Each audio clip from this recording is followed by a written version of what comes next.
Despite the relief his family tries to provide, 18-year-old Rohingya refugee Mohamedul Hassan is still haunted.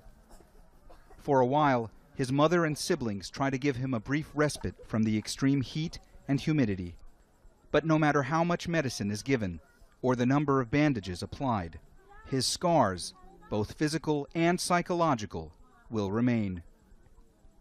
They took us out from our home and tied our hands behind our backs. They pulled us along the roads and kicked us. They pulled us through the village, through the jungle, and took us to join another group of people. Then they made us lie down on top of one another.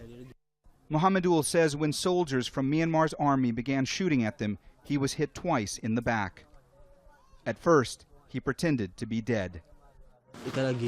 When I opened my eyes to see if they had left or not, when I opened my eyes, they saw me and shot me here.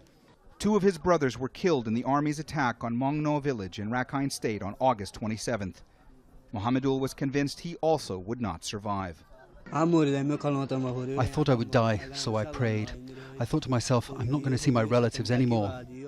Mohamedul's brother Shoaib was desperate to get him some help. We couldn't find any doctor. There was military everywhere, so I couldn't go to the pharmacy and get him any medicine. People were telling me I should go break down the door of the pharmacy and bring him medicine, but I couldn't go there because of the military. Shoaib tells us that in addition to his 2 brothers who were killed, dozens more of his relatives were also executed during the attack. A recent report by Human Rights Watch included interviews with witnesses and survivors who told the organization that Myanmar's military didn't just carry out mass killings that day, but that they also sexually assaulted, stabbed, and beat villagers who were gathering for safety in a residential compound.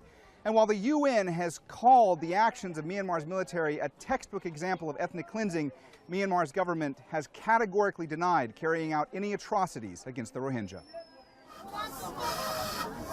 For Mohamedul's heartbroken mother, there is no time to dwell on the past. Taking care of her family, even in conditions as miserable as these, is her priority. When I see my son's wounds, I don't feel like going back to our village. The army also set fire to our home. They set fire everywhere.